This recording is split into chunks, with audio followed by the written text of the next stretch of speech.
We in that Orthodox Bible, that books of knowledge, the Proverbs of Solomon, the author, Solomon, was the major principal contributor to this collection. The date's about 970 BC to 931. So that's over 2,000 years ago. Almost three. Major theme? Well, the fear of the Lord is the beginning of wisdom. You should know that. I love reading King Solomon's Proverbs over and over and over. To know wisdom. 1:1. The Proverbs of Solomon, the son of David, who reigned in Israel. To know wisdom and instructions, and to understand words of discernment, to receive both subtlety of words, and to understand the true righteousness and upright judgment, so as to give astuteness to the simple, in both perceptions and understanding to a young man. For a wise man who hears these things will be wiser, and the man of understanding will gain direction. Wisdom begets the fear of God. 1:6. He will understand both a parable and a hidden sayings, both wise words and riddles. The fear of God is the beginning of understanding, and there is good understanding in all who practice it. And godliness towards God is the beginning of perception. But the ungodly despise wisdom and instructions. Hear, my son, the instructions of your father, and do not reject the laws of your mother. For you will receive a crown of grace on your head, and a gold chain around your neck.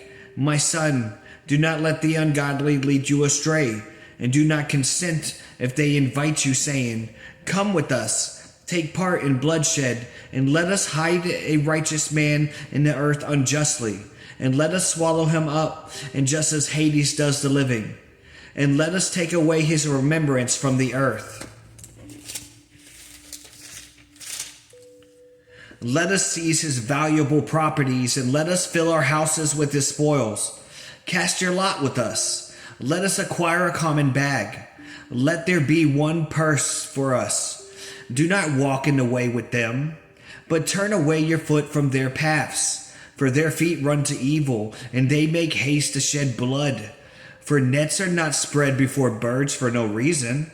For those who participate in murder store up evil for themselves, and evil in the destructions of lawless men. These are the ways of all who accomplish lawless things, for they take away their own soul in ungodliness. Wow. Wisdom speaks out. 1:20. Wisdom sings in the streets. She moves boldly in the squares. She preaches on high walls and sits at the gates of the lords. At the gates of the city she boldly says, so long a time as the simple holds fast to righteousness, they shall not be ashamed. But those without discernment, since they are delirious and arrogant and are become ungodly, they hate perception and are become subject to reproofs. Behold, I shall bring forth upon you the utterance of my breath, and I shall teach you my words. Since I called, but you did not obey, and spoke at lengths, but you paid no attention, but made my counsel invalid, and were not pursued by my reproofs. Consequently, I will laugh at your annihilations, and will exult when ruins come to you, and when confusion reaches you unaware, and overthrows comes like a whirlwind, and when tribulations and anguish come to you, and when destructions come to you. For it shall be, when you shall call upon me, I will not listen to you. Evil men will seek me, but not find me. For they hate wisdom and choose not the fear of the Lord. Neither do they wise to follow my counsel, but despise my reproofs. Therefore they shall eat the fruits of their own ways, and be filled with their own ungodliness. For since they wrong the simple, they shall be killed. And a close examination shall destroy the ungodly. But he who obeys me shall dwell in hope, and shall be at rest without fear from every evil. Wow, that's deep. Proverbs 1:8. or 1:7, the fear of God is the beginning of wisdom, and there is good understanding in all who practice it. So wisdom begets the fear of God. It's simple. The simple are beginners on the spiritual paths. This is fear in the beginning of wisdom. Godliness towards God.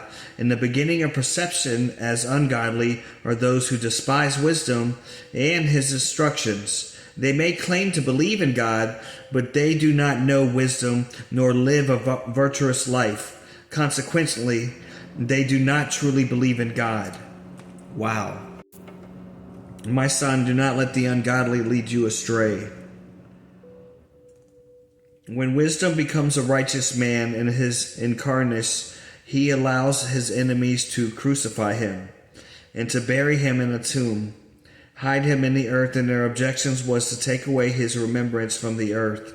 However, he is now remembered all over the world, but his enemies are forgotten.